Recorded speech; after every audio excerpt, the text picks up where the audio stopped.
Bonjour, bienvenue dans votre émission Encre Correcteur, émission Nayo, émission Oyobino Bosepelaranango, émission Ngai Franck Mongata Nazane Sengo représentant Mukoloma Lelo. Lelo Tozali Kakana Kinshasa na RDC na biso Karandeng na Lobaka.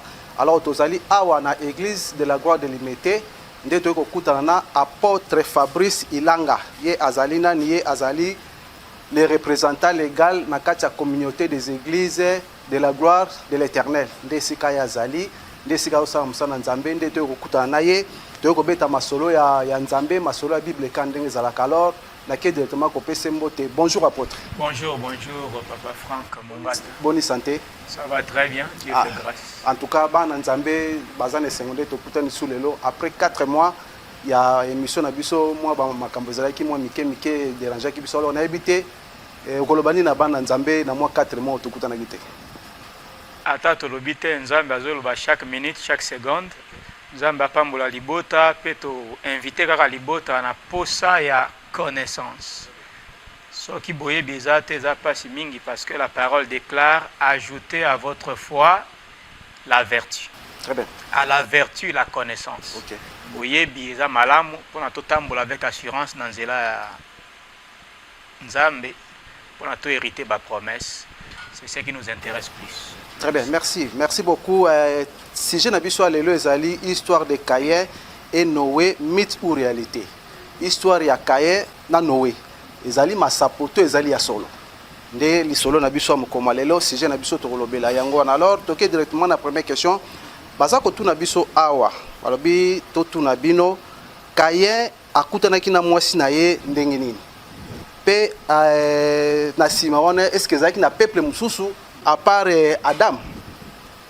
Merci beaucoup. Nazo sepela na baptême oza kobimisa. Pour ceux qui Bible comme mythe, c'est-à-dire lisapo. Parce que mythe ezali moi ba réalité esangani na lokuta pone bongisa lisolo ya lisapo. C'est que kondima na biso ezape lisapo. Alors bon moi na seko ezape lisapo, ezapa simingi. Nous devons démontrer que makambo mazali ya liloba na nzambe ezali vérité. Des choses vraies, maema salema oya spirituel ezali, oya physique ezali. Alors, avant na komana na wana, je peux parler d'une chose pour peut-être ko fungola makanti na biso ndenge to kanisaka. Quelque part na science balobi moto a découvert moto. Hein? Moto ezala découvert par l'homme à un certain moment de Tokokoma pe wana. Tokokoma wana. Question ne goya. Ngana osepela nanu wana po fungola biso moi. Heureusement ezala ki pe. Très bien, très bien. Omoni wana science nde lobi bon. Voilà. Alors tokolobani ni po tomoni quelque part Abel na Caïn. Na Caïn. Tumbeli za mende. Tomekana kotanga yango. OK. Tomekana nanu offrande et na. Alors, chers téléspectateurs, bino bato bozolanda biso, bozo stylo na papier, bon notaka déjà. Puisque apôtre Fabrice azope sa ba verset na ba chapitre, bon notaka yango po esunga bino plus tard. Voilà. Alors, nous totangi Genèse chapitre 4 verset 3 à 5. OK. Au bout de quelque temps, Caïn fit à l'Éternel une offrande de fruits de la terre. Et Abel, de son côté, en fit une des premiers-nés de son troupeau et leur graisse. L'Éternel portant un regard favorable sur Abel et sur son offrande, mais il ne porta pas un regard favorable sur Caïn et sur son offrande. Caïn fut très irrité et son visage fut abattu. Très bien. Alors, au moment où on m'a commis le biboé, directement, mon tabi, non. Ce sont les premiers hommes qui ont utilisé le feu. Le feu, oui.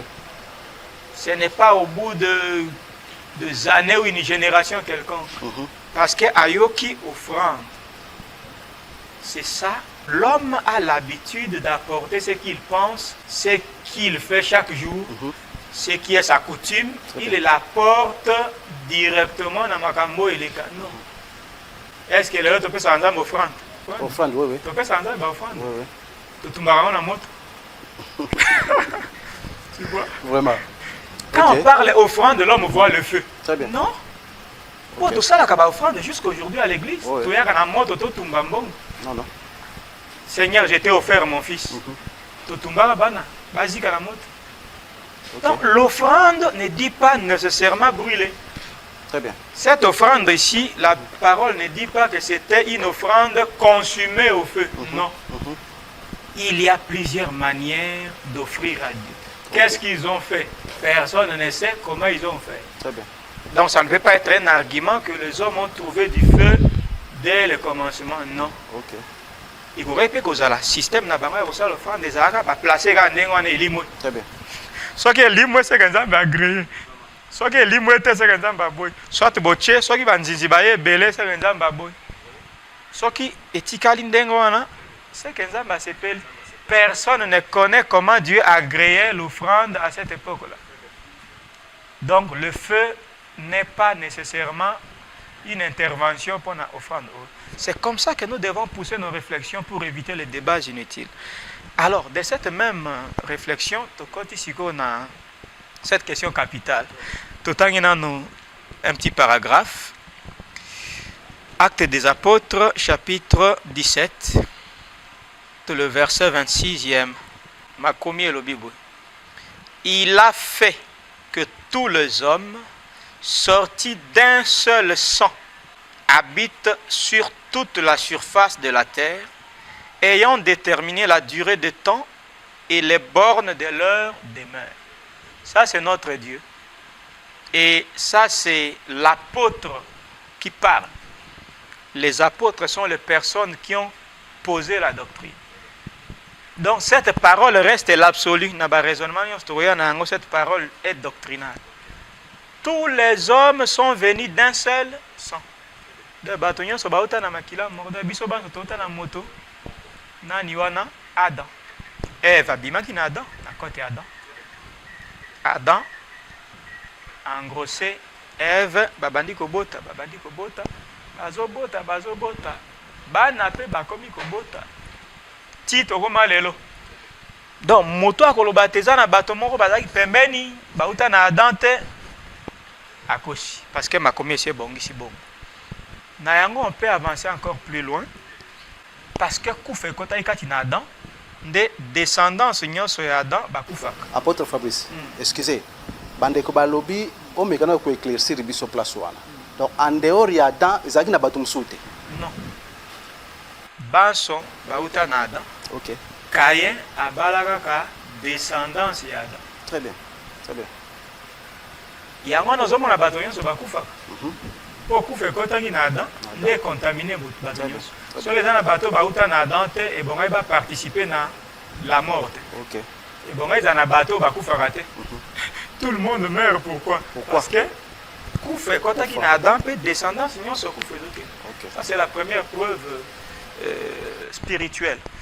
Alors histoire Bible les années film. Pour comment un film Balaxi Motabotami. Oui. Après 5 secondes, a commis papa à Bota. Très bien. Une page tourne, c'est-à-dire, bateau, ça là-bas, bino bateau, vous filmez tout ça, vous faites le cinéma, vous imitez Dieu. La Bible est comme ça. Ba page Fumwama. Tout en une histoire yango, c'est dans Genèse 4, versets 16 à 17. Puis Caïn s'éloigna de la face de l'Éternel et habita dans la terre des Nod, à l'orient d'Éden. Caïn connut sa femme. Ok, rapidité. Très bien. Connut sa femme. Elle conçut enfanta Enoch. Alors, ça se voit comme si, quand Caïn s'est éloigné de la face de l'Éternel, directement à Kenamboka Moko, il y a bateau Moko, Nod, je ne sais pas si c'est ça, ou ville Moko, comme on a dit Nod, direct à Zumwasi. Non, non, non. Ah, OK. Entre Caïn et Kanzambe, et Kozwa Mwasi, il y a des années, ah bon? des décennies, des siècles. Ah bon? La Bible parle du résumé de faits. Très bien, très bien. Mais il y a beaucoup de temps qui se sont passés. OK. Alors, tout le monde a décortiqué et le remorque na mort. Et le qualiboso éloignement. Tant on va dire Caïn, pourtant on va punir, il s'éloigna de la face de l'Éternel. Bato va dire Caïn kimi mosika, c'est-à-dire qu'il ne côtoyait plus Adam et Ève. Non, non. Non, ce n'est pas ça. S'éloigner de la face de l'Éternel, ce n'est pas courir. Ce n'est pas changer de territoire. Des milliers. S'éloigner de la face de l'Éternel, c'est-à-dire décider de faire la vie sans Dieu. Ah, ok, ok. Na lelo. Très bien. Frère, ok, mosika nelongi na nzambe, zongela nzambe. Eza to kimi ok Lubumbashi, nzambe aza kuna Lubumbashi ta Dieu partout. Partout, oui. Tu vois? En tout cas. Donc, yango wana bato tango bayoki bobakanisi akimaki mboka mosusu non. Tango kotala komona ete il était parti à l'orient d'Éden. Vous comprenez? Oui. Il était parti à l'orient. Or, ce qui est dans Genèse chapitre 3, verset 23 à 24, au moment où Adam et Ève, Nzamba tangi pe porte na orient à Éden. C'est-à-dire Adam et Ève bakendaki pe na orient à Éden. Yé morope Caïn, azaka na orient, ils étaient des contemporains et ils étaient dans un même territoire. Ok. Ils se côtoyaient. Alors, moi, si on a yazwa qui est wapi? Tu vois, bango, très bien. On a démontré dans nous que Caïn a kokutana Adam na Ève ba osola na bango à l'aise. Ah bon? Azaki na garantie te motarbo maite. Ok. D'où abanga ki eloko te. Très bien. Alors, yoka eloko eza ko faire remarquer te bazaki ko se côtoyer. Genèse 4 on a verset toujours verset 25. Adam connut encore sa femme. Elle enfanta un fils. Il l'appela du nom de Seth, car, dit-elle, Dieu m'a donné un autre fils à la place d'Abel que Caïn a tué. Très bien. Question. Nani a ebisaki Ève? Ève, oui. Te Caïn, crime na akufaki babomaki robom. Pe précision babomaki na Caïn. Na Caïn. Pe ba ebindeni te Caïn aza vivant, mais Ève akufa. Parce que Adam et Ève, qui leur a donné l'information si ce n'est que Caïn lui-même. Voilà la preuve que Caïn a zongaka nanda. Ok. Caïn a kobika na famille na. Ok. Aza quelque part, mais bazokutana parce que quand on est dans une forêt, première rue limitée, na 17e rue limitée, ils ont permis parce qu'ils ont monnaie les gens. Mais tant au milieu de cette forêt, au bout de ça 10 ans. Aux Arabes, on a limité première rue, deuxième rue. Apôtre, excusez, tant que tozo kola, bazotel sabe so ba film wana ya Caïn Abel. Après koboma Abel, Caïn kindaki musika, kenda penda kenda, ti lelo pe kenda place kenda yebana. Et le réseau boma christianisme ils a ba film. Très bien, très bien. Bato bazo tourner ba film, ce sont les païens en réalité surtout. OK. Azo lukambong. OK. Ils ajoutent des trucs, ils font selon leur compréhension.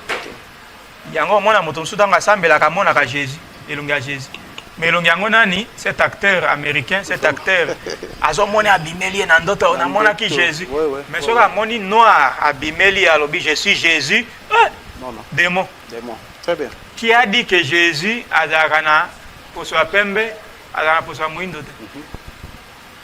Ça ce sont les illusions ou baby si christianisme. OK. Caïn continue à côtoyer ses parents. Très bien. Asali makamomaye akei na mabele moko oyo Moïse. Ça nous chitons.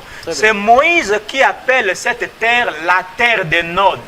Na époque il y a édition parce que Moïse moto a commis Genèse tango basi babimi na Égypte. Tango siko azoye bisa peuple. Azola qui s'appelle parce que à cette époque là où Moïse écrit Isaki na mabele moko un espace qui s'appelle le pays des Nod. Très bien. Ou la terre des Nod. OK. Nde azo koma, azo référé bato te Caïn ayaka kubanda ko mener vie na plage oyo. Ezaneti lelo. Pourquoi bisa bato lobi Diego Kawa a découvert selon ndenge mindele baloba. Mais a découvert était pour bato bazalaka. Diego Kao a retrouvé l'embouchure du fleuve Congo. Mais moi, c'était l'embouchure du fleuve Zaïre. Il y a combien de fleuves? Un seul fleuve. Mais à cette époque-là, ça s'appelait Zaïre. Aujourd'hui, ça dit un terrain, Natango ya Caïn, et Zagi na Kombote. A Kendai Kofanda na place, a Bandi, ou Bikawana, Azo Kotoye, Pe, Libota. papa Zako Bota, chaque année, l'homme peut avoir un enfant. Parce que contraception, ils ont quitté tout ça. Et Adam et Ève, Adam a ça là 930 ans. Pendant 930 ans, si quelqu'un met un enfant chaque 2 ans, à cause d'en a combien d'enfants? C'est qu'après 100 ans, il pourrait avoir 30 enfants. 30, ouais. Parmi les 30 enfants, il aurait des filles. Pas il aurait, mais il y avait des filles. Pour la Bible, il a bâti les filles et fils. Et à cette époque, il n'y avait pas de mariage. C'est-à-dire, il faut qu'il n'y ait pas de parents. Les gens étaient comme des animaux. Au coup d'un mois, si nous récupéré, on connaître, aucun avis. Caïn a pris une de ses sœurs. Et Bakia n'a pas vivre dans la banque. Alors, ma belle oyo a kendai komene vinae na tango ya Moïse et bengamaki terre de Nod. Ndé a précisé na kati apesi yango kombo na époque azokuma. Mais na époque Caïn azalaki ezalaki na kombo te, c'était une terre quelconque. Ezalaki lelo zoloba ancêtre na biso ba vivre na boende. Oh, ngonga bancetre bazalaki mboko wana ezalaki na kombo te.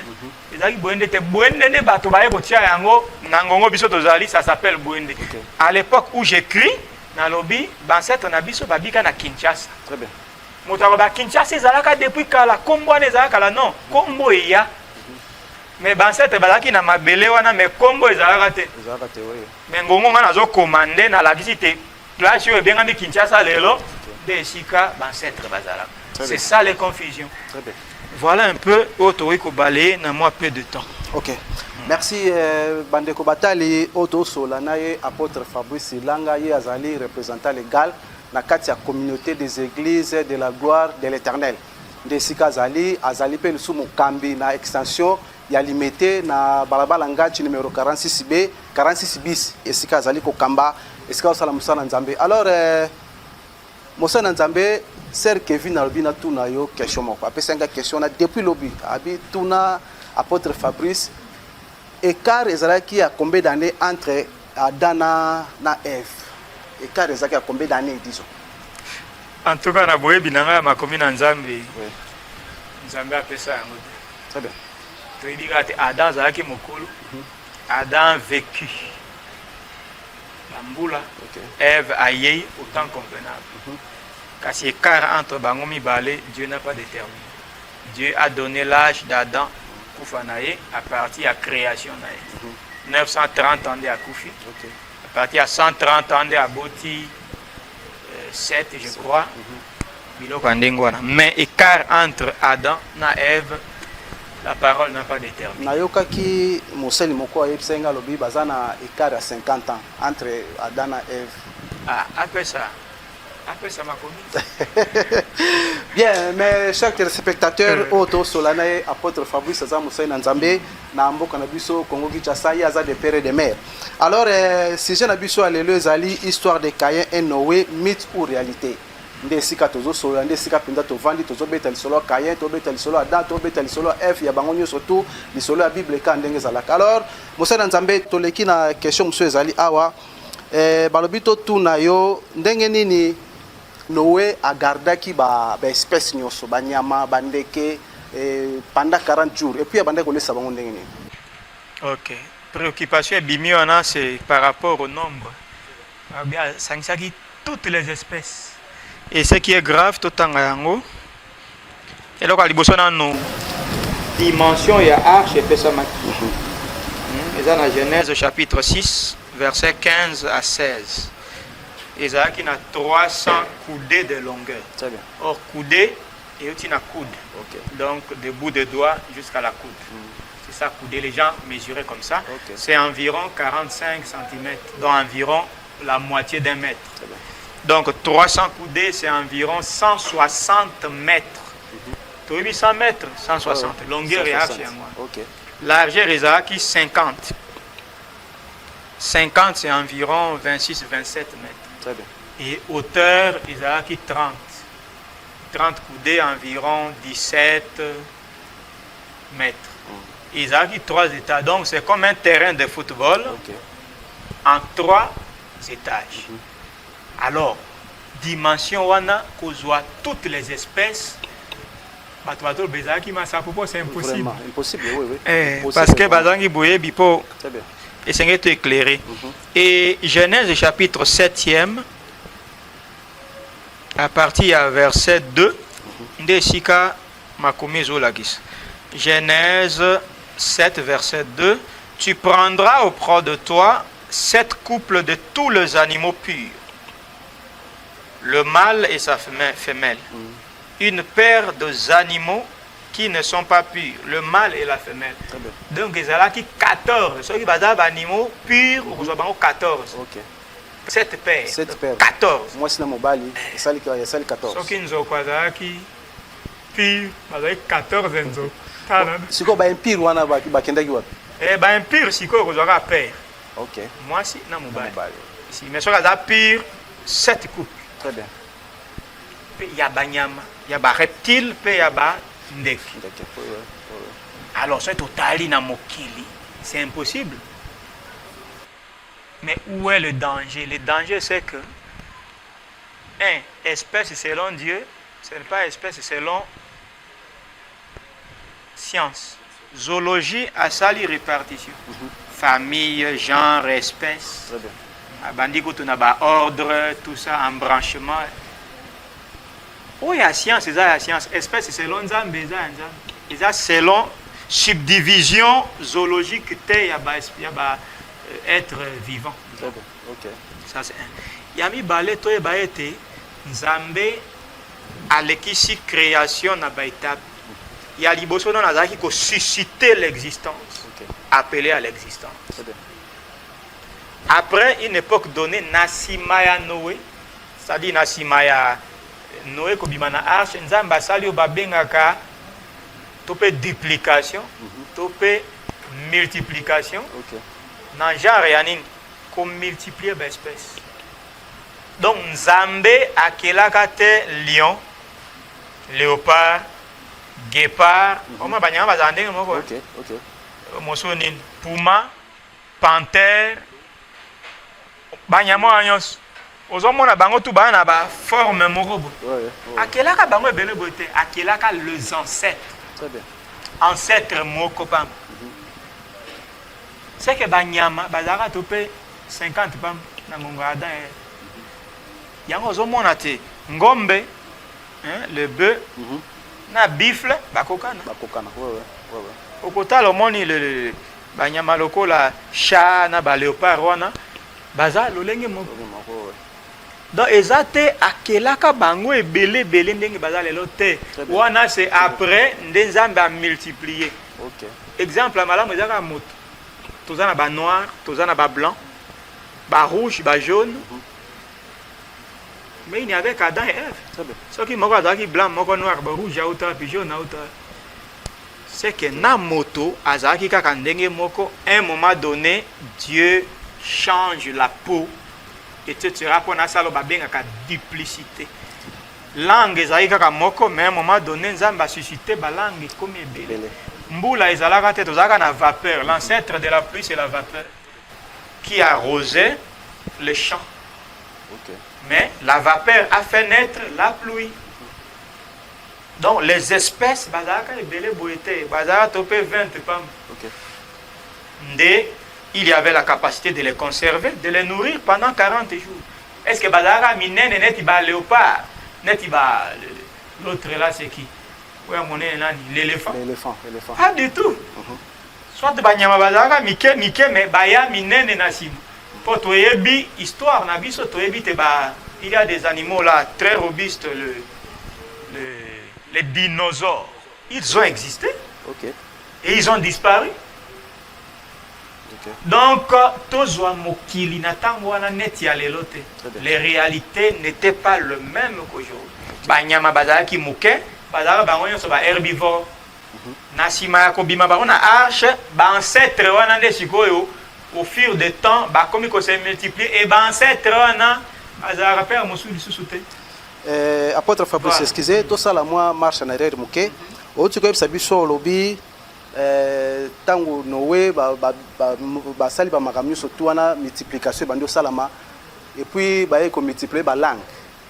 Or na histoire to ebi que tour de Babel tango ebukani nde balangue ekokoma ebele bo nayebi te place wana yo olobi nini? C'est ce que j'ai dit. C'est-à-dire, à partir de Noé, Nzambe a bandi le processus de mibali. Très bien. Pour, à partir de Noé, pour quitter la arche, ils ont un nouveau monde. Très bien. Selon ce que dit Pierre. Le premier monde a été détruit. Donc, ils sont dans le deuxième monde, selon la parole de Dieu. Or, au comment on a malobo Nzambe alobéaki Adam et Ève, à Pamboli bango soyez féconds, multipliez-vous. Dieu a répété la même parole à Noé. Donc c'était dans la pensée de Dieu une récréation, une recommencement. Yamoki. Or, les animaux étaient là, les choses commencent maintenant à se dupliquer. Et là, vous avez dit, comme il balé, il s'est mis à forme. Au fil du temps, langue pesaki moko na tour de Babel, les sika, Nzamba sa qui te balangue, et se dupliquer, et se multiplier. Et ça continue, les nouvelles langues se naissent. La langue, elle continue à vous et c'est une procédure yanzam. Au moment où la science, basangisi mille na cheval. Baboti, espèce morobo. Alors, moi, ils ont dit un cheval, mille, il y a un mélange qui se fait là. Mais boti réellement, espèce asique. Oui, c'est comme ça. Banyama misu bakutana ndenge mibale baboti eloko asika. Eloko asika nyama asika na ke okutana na nyama za espèce na ete. Baboti les copulations inter animal ezali ko sale makati un moment équilibre et quota. C'était comme ça. Alors pona batu Nzambe pe multiplier ki bango ou salama kinda onde po to koma ebele na mukili. Oui, batu bazo se multiplier. Comment? Pe bazo se dupliquer. Selon Kotala Noé a botaki bana na emisat. Et comment la tena descendance ya bana wana, comment na mwana a bota moko memami ti a eko bota Éthiopie. Éthiopie ba bengi Seba. L'époque wana mibali bazalaki tezaka juste papa na bango ye moko. Donc papa na bango banda ko bota na bana na ye wana. Oui, Noé akitaki ye moko te. Na arche azaki Noé na mwasi na. Na mwasi. Na bana na ye misato ya basi na mibali ya bana na misato. OK. Azaki na mibali ya bana na ye. Oui. Très bien. Donc bazaki 8. Très bien. Comme 4 couples. Papa na maman. OK. Bana ya basi na mibali na bango. Très bien. Très bien. Très bien. Donc Noé mwasi na ye na bana na ye plutôt misato avec ses 3 belles filles. C'était comme ça. OK. Donc, bien qu'incident, tout ça, Noé, Meltier, Masanga, ça c'est encore une autre histoire. Néanmoins, la multiplication de ça, tes espèces comme un belé, nana bateau, babengi so baras, babengi so bini. Très bien. Bien, mes chers téléspectateurs, binomo bozo landa, binomo bozo yo kanep, c'est que bino na bibo, zoa stylo na papier, bon notaka ba makamunyo so ezobima na munoko apôtre Fabrice. Et que ça la kitoko que ça la bino malamu mingi. Alors tozaka na sujet moko tozolo bela mikolo oyo ezali sujet ya histoire de Caïn et Noé, mythe ou réalité. Eza masapo to eza ya solo. Mais ya yesi biso lobi ezali ya solo eza masapo te ndi aza kopesa biso ba verset azo pesa biso ba chapitre kaka ndenge ezalaka. Alors mosena Nzambe to komo kina biso malembe na kochite pona émission mko malelo. Na ebite bana Nzambe ba ko retenir nini na émission mko malelo. OK. Bana Nzambe ba ko retenir ete makambo manzambe mazali solo. Liloba na nzambe na lobite Bible. Pour Bible na liloba na nzambe nuance ezali. Ah bon? Oui. Na ndenge ni expliquer biso na notre liloba na nzambe eza na kati ya Bible, mais nuance eza na Bible eza ka liloba na nzambe. Ah bon? Encore monsieur Toroya pour parler de la Bible. En tout cas na découvrir makamso kitoko na kati wana Bible na liloba nzambe ezelo moko te. En tout cas na découvrir pe na connaître yango mais prochainement toko dévoiler toko lo bandenge ni makambango yosalama. Alors liloba na nzambe ezali vérité eza masapote tango Jésus azoloba ete ndenge ezalaki na tango ya Noé ndenge moko kozala na tango na suka azo référer biso na mythe te na une vérité qui s'est passée. Très bien. Sodome et Gomorrhe, une vérité qui s'est passée. OK. Eza bongo. Alors biloko ezolakisa bato net eza mythe ezali mauvaise présentation ya ma commune en Zambie. Réflexion non poussée.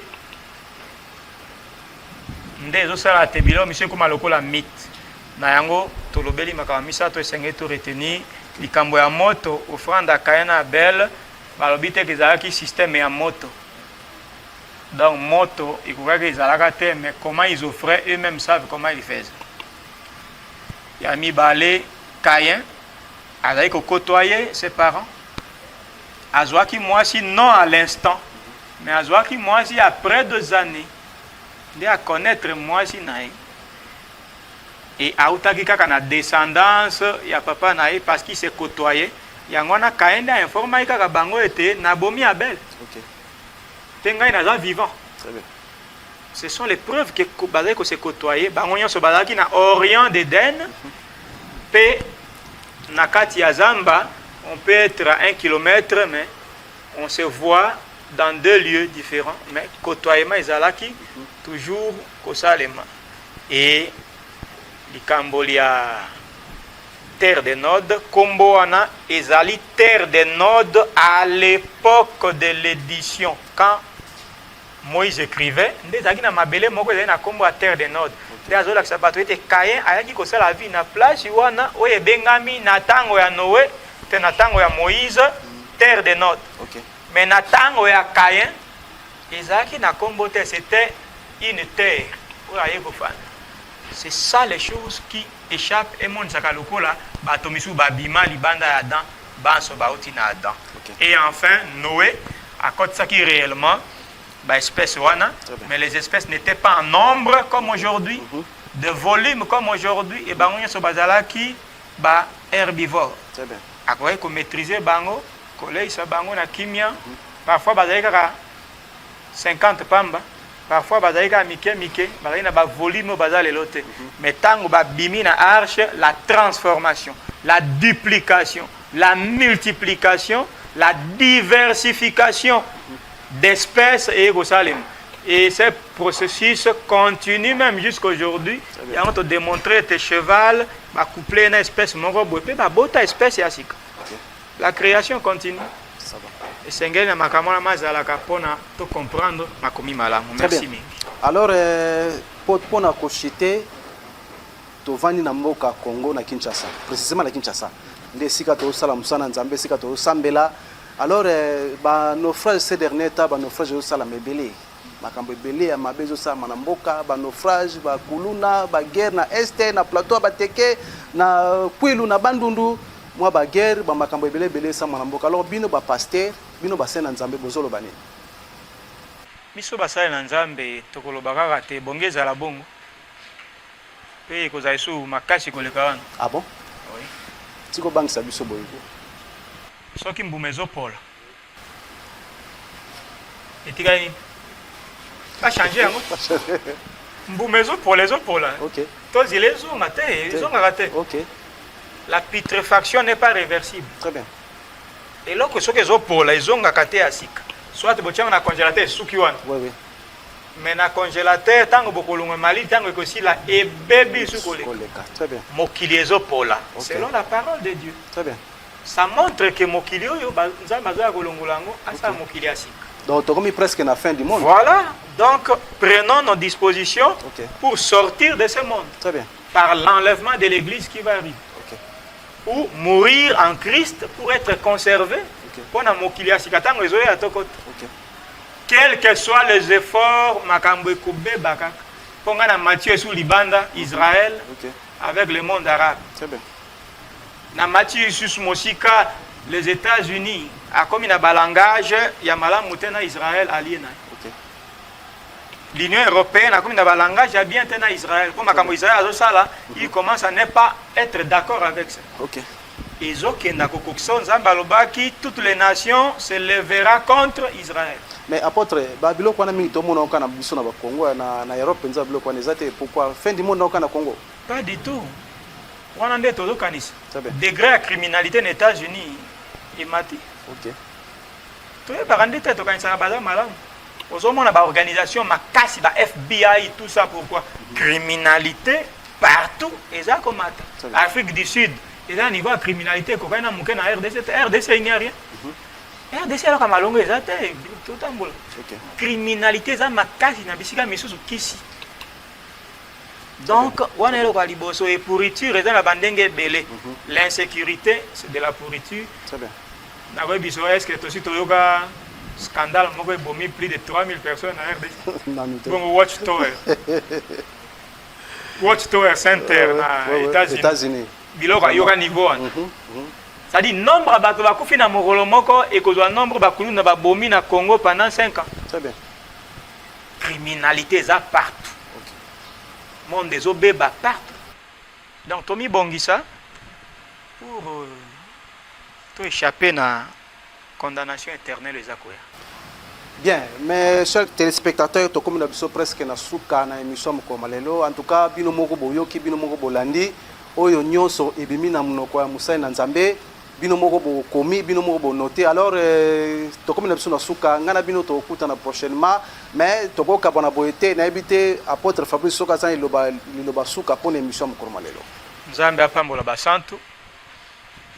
Bota l'émission et totika l'ensemble. Ba question miso mi pesa melabiso journaliste azali ba contact ezali et collage à loko. En tout cas, merci to sepel mingi nandenge o répondre à l'invitation de Mukolma lelo. Alors ngana bino to komi na suka to okuta na prochainement et puis na prochain numéro. Ciao.